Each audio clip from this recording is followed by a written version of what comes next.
કહું, હજી થોડા કહું. હવે સ્માઈલ કરો. જોયું ને, આવી જ રીતના હું તમને મારા ઈશારા ઉપર નચું. અરે લે, આવી ગઈ તું? હા, મારા માટે એક કપ ચા બનાવતી આવું. પછી આપણે હે ને શોપિંગ કરવા જાશું. હાલો બનાવી હો.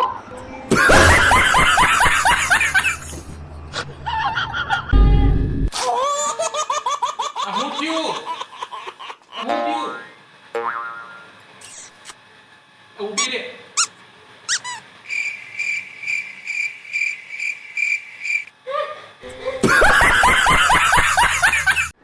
નીલક, તમને એક વાત કહું? શું? એટલે બાજુવાળા ભાભીને મેં એમ કીધું હાલે મારી ભેગી. એને શું કીધું? ઈ કે મને કે હું બીજી છું. તે શું કીધું? મેં એને એમ કીધું કે તું બીજી છો તો હું તમારી ભાઈ ત્રીજી છું, એટલે હું તમારે ભેગું નહીં આવવાનું તારે. એ ડોબી બીજી છો એટલે વ્યસ્ત તો એમ, બીજી ઘરવાળી નહીં. અક્કલ મઠો.